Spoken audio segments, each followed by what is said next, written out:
부분을 저희가 배웠습니다. 그러면서 굉장히 중요한 이 연가설이라는 그 개념에 대해서 다뤘죠. 연가설은 우리가 사실이라고 생각하고 검증을 하지만 사실 마음속으로는 이 연가설이 틀렸으면 좋겠어.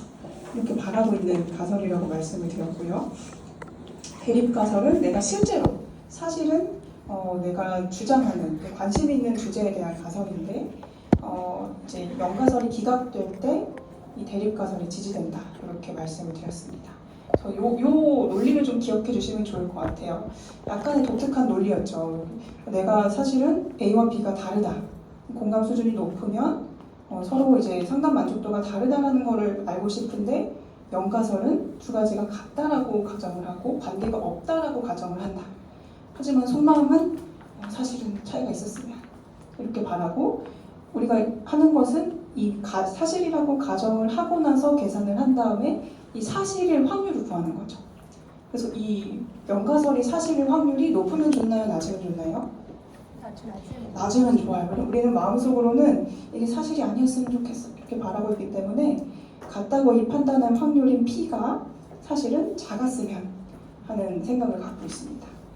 그래서 이 P를 실제로 구한 다음에 우리가 사전에 설정했던 보통 0.05%를 기준으로 뭐가 더 큰지 작은지를 확인을 해서 이 내 P가 작다면 연가설을 기각하고 P가 안타깝게도 0.0보다 크다면 연가설을 기각하지 못하고 두 집단은 차이가 있다라고 볼 수가 없습니다. 이렇게 보고를 해야 되는 상황이 생긴다고 말씀을 드렸습니다. 그래서 이런 검증 통계치, P값, 알파 이런 것들이 어떤 의미인지에 대해서 저희가 다뤘고요. 요 표는 정말 상당히 중요해서 우리가 잘 기억하고 있는 게 중요합니다. 그래서 이 두 가지를 오류, 1종 오류, 2종 오류 이렇게 불렀었는데요. 그러니까 요 네 가지 상황인 거죠, 사실은. 연가설이 참이고 이거를 기각하지 않았을 때는 옳은 결정이긴 하지만 연구자 입장에서는 안타까운 상황이다. 이렇게 말씀을 드렸고요. 연가설이 참인데 이것을 연가설을 기각해버렸어요. 그러니까 잘못된 결정을 내리는 확률인 거죠. 이게 바로 우리가 보통 5%로 설정을 하는 1.5의 확률이고요. 근데 왜 이런 확률을 허용을 하나? 5%라도 허용을 안 하면 되는 거 아닌가? 이렇게 생각을 할 수도 있지만 그러면 어떤 게 커진다? 이 두 가지가 서로 약간의 반대 관계라고 말씀드렸습니다. 이거를 너무 크게 허용을 해버리면 연가설이 사실이 아닌데 연가설을 기각을 못 해버리는 그런 안타까운 상황이 생기는 거예요. 그래서 어느 정도는 이 두 가지를 약간의 균형을 맞춰서 1.56, 2.56 확률을 약간의 둘 다 허용할 필요가 있다라고 말씀을 드렸고 우리가 가장 바라는 상황 연가설이 실제도 사실이 아니고 그것을 기각해버리는 그런 상황을 우리가 가장 좋아하는 상황이라고 말씀을 드렸습니다. 그래서 문제를 지난 시간에 시간 관계상 못 풀고 넘어가서 하나씩 이제 풀어보면 좋을 것 같아요. 그리고 지난 시간 이제 지금까지 정답도 추가를 했으니까 혹시 정답이 필요하셨던 선생님께서는 파일 뒷부분을 확인해 주시면 될 것 같습니다. 자, 한번 풀어볼까요? 이런 식으로 이 가설에 대한 문제가 상당히 많이 나오는 편인데요. 굉장히 중요한 부분이라서 그렇겠죠. 가설은 변수 간의 관계에 대한 잠정적인 진술이다. 어떨까요? 네, 체력적으로 맞습니다. 변수 간의 관계에 대해서 잠정적이라는 것은 이게 사실인지 아닌지를 이제 검증할 수 있는, 그러니까 잠정적이라는 거죠. 그래서 맞습니다. 니은번 어떨까요? 연구가설은 연구자가 주장하려는 가설이다. 맞습니다. 딱히 틀릴 만한 그 흠을 잡을 만한 구석이 없죠. 대립가설은 상호 대립하는 요소를 지닌 모순적 진술이다. 되게 말이 어렵죠. 근데 이거 잘 생각해 보시면 뭐에 대한 표현인가요? 상호 대립하는 요소를 지닌 모순적 진술. 맞습니다. 연가설의 특성입니다. 상호 대립하는 요소를 지닌 모순적 진술. 그래서 그게 이제 사실인지 아닌지를 우리가 쉽게 검증할 수 있는 가설의 형태였죠. 그래서 이것은 연가설에 대한 내용이라서 틀린 부분이고요. 연가설은 통계적 검증의 대상이 되는 가설이다. 네, 이게 바로 우리가 연가설이 필요한 이유였죠. 그래서 답은 기억 니은 3번 되겠습니다. 넘어가겠습니다. 이런 식으로 조금 이 파트에서는 지난 시간에 우리가 막 수식이 대입해서 그런 게 많이 있었잖아요. 표준 점수를 가지고 계산할 때 이 파트는 이렇게 조금 개념적인 문제가 조금 더 많이 있는 편입니다.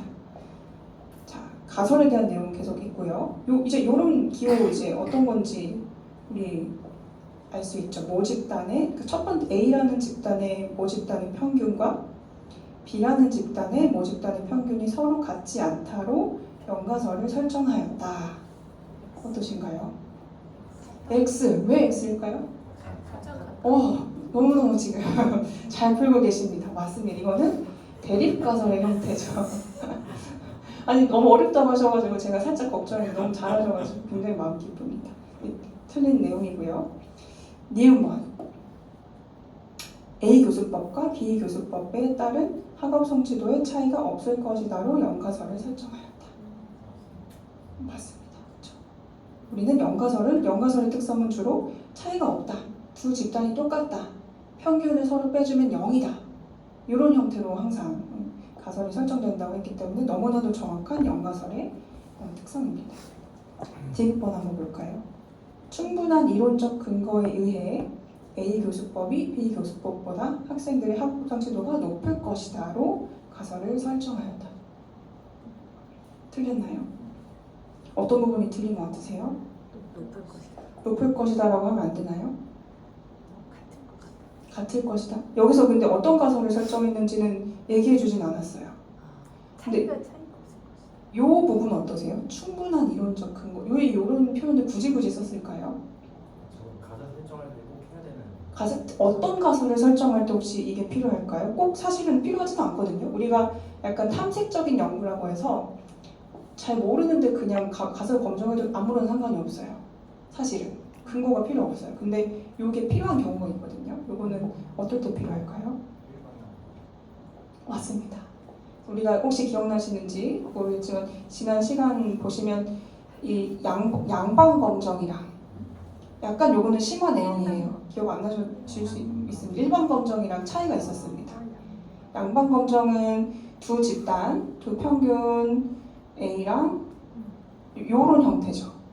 두 집단이 차이가 없다라고 했을 때 양방 검정을 사용하고 클 수도 있고 작을 수도 있을 때 이렇게 하고 또 어떨 때는 우리가 충분한 근거가 있어가지고 아니야 이 인지행동 치료 집단이 아무런 처치를 안 한 집단보다는 무조건 커 그럴 만한 근거가 많아 라고 했을 때는 이렇게 방향을 설정할 수가 있고요. 방향을 설정했을 때에는 제 화면을 좀 찾겠습니다. 어디로 갔을까요?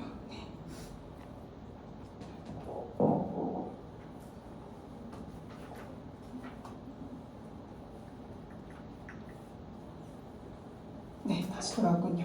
방향이 있을 때는 이렇게 크다라는 한쪽에 대해서만 검정을 해도 된다라고 말씀을 드렸는데 이게 사실은 더 유리하다라고도 말씀드렸어요.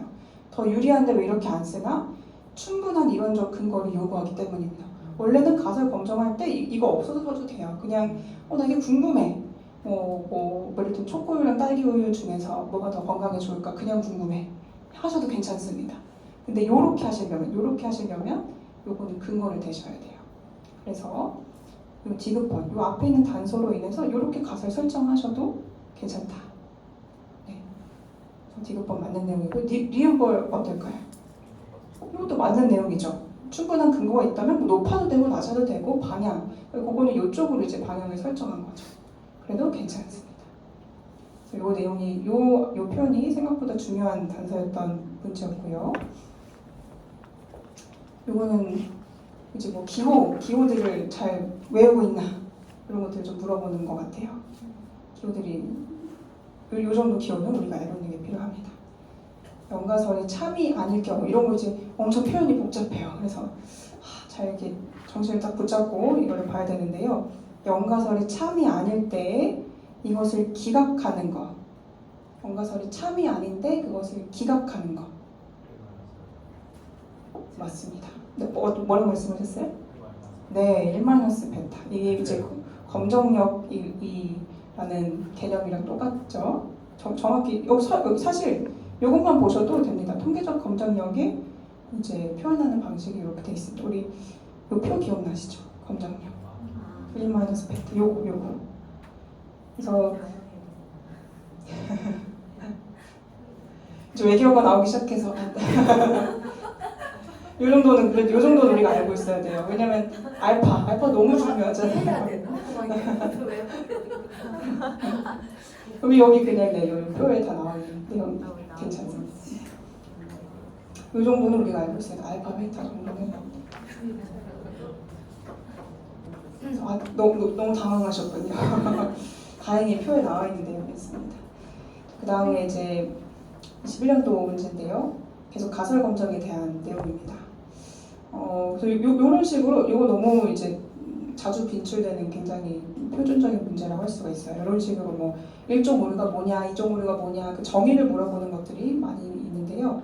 1종 오류는 연가설이 참임에도 불구하고 이를 기각한 오류. 일단 이게 뭔지 한번 볼까요? 연가설이 참인데 이것을 기각하는 오류. 이거 뭐였죠?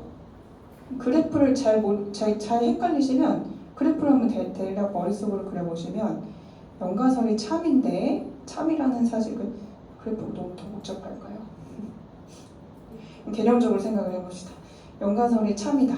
그러니까 집단 간 차이가 없다. 집단 간 차이가 없는데 있다고 해버렸어요. 요거는 뭐에 해당하는 오류였을까요? 다시 한번 이 표를 봐봅시다. 자, 이거 할 때 참. 네. 다시 한번 이 두 가지 보겠습니다. 연가설이 참인데 기각하는 것 1종 오류였어요. 참인데 기각을 해버린 거. 베타는 거짓인데 기각을 못한 거예요. 그러니까 알파는 사실은 약간 이래도 되나 싶은 오류고요. 베타는 상당히 마음이 아픈 오류인 거죠. 이런 식으로 조금 구분해 주시면 좋을 것 같습니다. 거짓이면 우리는 이 연가설이 거짓이면 사실 너무 좋은 거예요. 좋은 효과가 있는 연구를 했는데 그거를 발견을 못한 안타까운 상황인 거고요. 알파는 사실은 조금 상당히 위험할 수도 있는 오류입니다. 제약회사 그 말씀드렸었죠. 사실은 신약이 효과가 없는데 효과가 있다라고 해버리면 연가설을 기각하면 엄청 큰 문제가 생길 수도 있잖아요. 그래서 이 알파를 잘 통제하는 것이 상당히 중요합니다. 근데 베타는 좀 커도 상관없어요. 연구자가 슬픈 거는 그렇게 큰 고려사항이 아니거든요. 그래서 항상 더 심각한 문제는 알파다. 1.5류다. 이렇게 말씀을 드렸고요. 그래서 연가설이 참인데 두 집단이 차이가 없는데 차이가 있다고 해버렸어요. 신약이 효과가 없는데 있다고 해버렸어요. 이것은 어떤 오류? 1종 오류 맞습니다. 두 번째, 2종 오류는 연가설이 거짓인데 이것을 채택하는 오류다. 이거 어떤가요? 채택 안 하죠. 네, 채택하는 오류니까 연가설이 거짓인데 채택, 기각을 못한 거죠. 이것도 2종 오류의 이제 정확한 그거였습니다. 3번 이거 어떤가요? 1종 오류보다 2종 오류를 더 심각한 오류로 감추한다. X입니다. 2종 오류는 크게 사람들이 신경 안 쓴다 그랬어요. 연구자 마음이 아파봤자 1종 오류가 훨씬 더 중요한 오류고 이것을 통제하는 게 필요하다. 이렇게 말씀을 드렸습니다. 네 번째 그래도 5번째 해볼까요? 연가설이 참이 아닐 때 이것을 기각하는 것. 참이 아닐 때 이것을 기각함으로써 올바른 결정을 내릴 가능성을 통계적 검증력이라고 한다. 어떤가요? 표를 보시면서 대답하셔도 괜찮습니다. 참이 아닐 때 기각한 제일 우리가 원하는 상황이라고 했죠. 연가설이 실제로 참이 아니고 이것을 잘 기각했다. 이것이 바로 통계적 검증력입니다. 5번도 혹시 기억나시나요? 지난번에 그래프로 이렇게 했던 거. 1종 오류의 확률이 작아질수록 2종 오류 확률은 커지고 통계적 검증력은 작아진다. 이제 뭐지 싶었는데 이 세 가지의 관계가 1종 오류 그리고 베타 통계적 검증력 사이가 이렇게 돼요. 그래서 1종 오류랑 2종 오류는 서로 약간 반대되는 관계고요. 1종 오류가 커지면 2종 오류는 작아지고 1종 오류가 작아지면 2종 오류는 커지고 이런 관계가 있고요. 얘네들은 또 같이 가요. 왜냐면 1마이너스 베타니까 공이 이렇게 있으면 요만큼이 베타면 요만큼이 1마이너스 베타겠죠. 얘가 더 커지면 얘는 작아지겠죠. 그러니까는 얘네들은 같이 가고 얘는 따로 간다. 그래서 1종 오류의 확률이 작아질수록 이종호의 확률 어떻게 될까요? 커지죠. 반대 관계니까. 통계적 검정력은 작아져요. 같은 편에 있으니까요. 그래서 세 녀석들이 어떤 관계인지 요 편만 잘 기억하시면 이런 문제도 어렵지 않을 수 있습니다. 괜찮으신가요? 네. 다음 문제로 가보겠습니다. 네. 유의 수준을 0.01 대신 0.05로 설정하였을 때 옳은 것은? 라는 문제입니다. 이거 한번 그래프로 한번 그려볼게요. 그래프 어떤 문제들은 이렇게 그래프를 그려보시면 훨씬 더 쉽게 풀 수가 있어요. 이를테면은 0.01, 요 부분이 0.01이고 요거를 어떻게 한 걸까? 0.05로 설정했다는 거는 요 부분 더 커진 거죠. 요 면적이 0.05. 샥샥샥 요 부분. 그래서 이렇게 갔을 때 이제 옳은 것은 어떤 것일까요? 어떤 일이 생겼나요? 여기에서 요만큼 이렇게 했을 때랑 지금 요거를 이렇게 옮겨 유의 수준을 더 낮춘 거죠. 이렇게 요 면적이 커졌는데 요 면적이 커진 건 뭐예요? 어떤 면적일까요? 요거는? 맞습니다. 기강력이 더 커졌습니다. 기강력은 어떤 거를 의미할까요? 1.56와 2.56 중에서 어떤 걸 의미할까요? 1.56 맞습니다. 1.56 이게 요 영역이 바로 1.56의 확률입니다. 그러니까 요 영역에서는 사실은 이건 연가설에 해당하는 영역이지만 너무 이렇게 끄트머리 있으니까 연가설 아니라고 해줄게 라고 얘기하는 영역이에요. 그래서 여기 정확히 보신 것처럼 이거 1.56의 이제 영역이고요. 1.56의 영역이 더 커진 거죠. 근데 요거 자체가 유의 수준 자체가 이게 1.56의 확률이에요. 괜찮으신가요? 유의 수준이라고 우리가 하잖아요. 유의 수준이랑 P를 비교한다. 근데 유의 수준 자체가 1.56이에요. 둘이 똑같은 개념입니다. 그러니까 내가 유의 수준을 0.05라고 설정했다는 거는 1.56, 그러니까 사실은 이 그래프 안에 있는데 이 그래프 안에 없어 라고 말하는 1.56의 확률을 내가 5%는 허용해 줄게 라는 뜻이니까 사실은 유의 수준이랑 알파는 똑같이, 그래서 알파를 똑같이 씁니다. 유의 수준도 우리가 알파라고 부르고 1.5도 알파라고 부르죠. 이게 똑같은 알파예요. 그래서 사실은 유의 수준이 커졌다, 1.56 위험이 증가했네. 똑같은 의미입니다. 괜찮으신가요? 넘어가 보겠습니다. 다시 한번 복습을 할 우리가 기회가 있을 것으로 생각이 됩니다. 네, 72번 한번 풀어볼게요.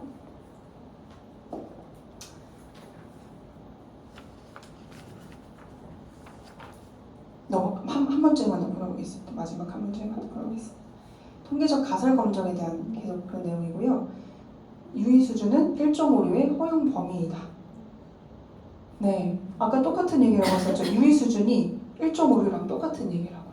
맞아요. 그리고 유의 확률에 대한 해석은 유의 수준과 무관하다. 유의 확률이 뭐였죠? 유의 확률이 이게 계속 어려운 용어가 나와서 그러는데 유의 수준은 알파고 유의 확률이 P입니다. 우리가 항상 P가 어쩌다 하는 이게 P인데요.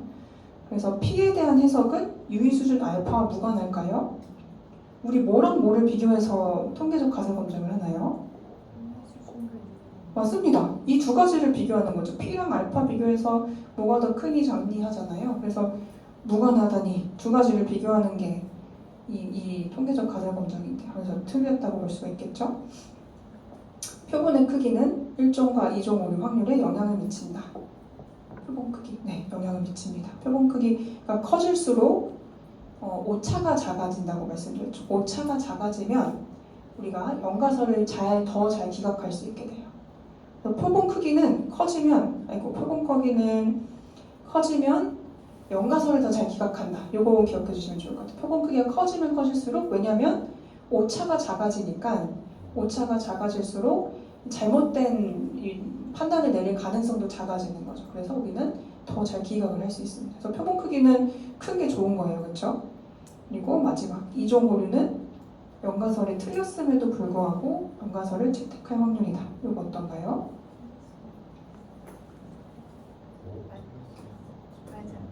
네, 맞습니다.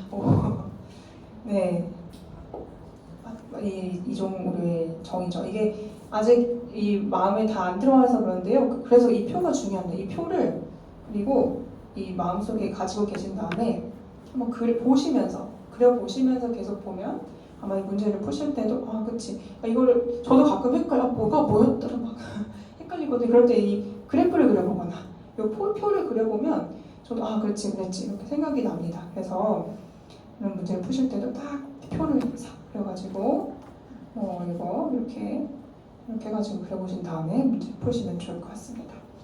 자 이제 많은 문제를 풀어봤고요. 오늘부터 이제 본격적으로 첫 시간에 이제 보여드렸던 내용인데